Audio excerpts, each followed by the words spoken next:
Now, Subcommittee's Ranking Member, Representative DeGette of Colorado, for her 5-minute opening statement. Thank you so much, Mr. Chairman.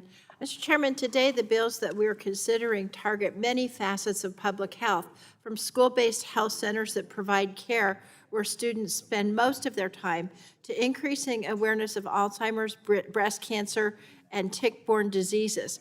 We're also considering legislation to reauthorize a national program to connect stem cell donors with recipients, and a program supporting groundbreaking research that just may lead us to a cure for ALS. These bills extend successful programs so that they can continue to benefit the American people. Take the ADAPT Act by Congressman Balderson and Congresswoman Barragan, for example, which reauthorizes Project ECHO to help primary care providers deliver high-quality care to patients no matter where they live.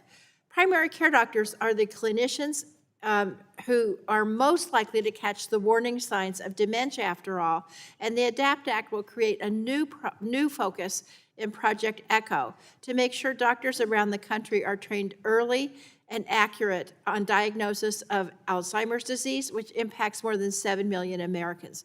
Take also the Act for ALS Reauthorization Act, which puts the NIH and FDA in partnership to support patient-centered drug development programs and early access to promising therapies. And I'm all too familiar, Mr. Chairman, with this disease because I lost my father-in-law to ALS. It is a devastating disease and one that we need to find a cure for. Congress passed the original Act for ALS in 2021 with overwhelming bipartisan support, and this reauthorization puts us one step closer to the cure for this debilitating disease. These bills and more will allow the critical work of public health programs to continue and improve for years to come. Millions of students can continue to receive primary and behavioral health care at school, and hundreds of thousands of patients will be matched with stem cell donors. We will also consider legislation to give community health centers across the country new resources to provide comprehensive care to those who need it most. This is what our constituents demand of us as the powerful Energy and Commerce Committee and as the first branch of government. We're capable of crafting and advancing durable policy solutions to the toughest health problems, but only when we vigorously exercise the powers afforded to us in Article 1 of the Constitution. That means working together to strengthen trust in our government, which requires us to honestly examine its shortcomings. It means designating innovative federal programs and demanding that they be faithfully implemented. Likewise, we cannot turn a blind eye to the policies and practices that make our country sicker and more expensive. Most of all, it means being representative to the people we represent. That's why I'm so grateful that we are joined by our witness panel today, who are true experts in their field. These individuals have decades of patient, provider, and innovator experience among them, and each are tireless advocates for improving health in their communities and in this country. I have to single out Dr. Bram because I'm going to tell the committee, you need to believe every single thing she says because she is my doctor, so you know she's right.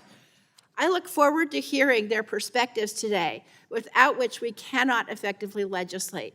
I want this committee to live up to its storied history and to return to working not just on reauthorizations, but bold reforms that will improve lives.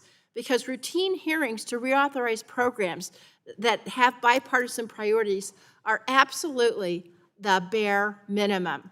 When this subcommittee comes together to listen to experience and expertise, to follow the science where it leads, and to protect federal programs proven to work, we live up to our constitutional mandate for the betterment of the people who sent us here.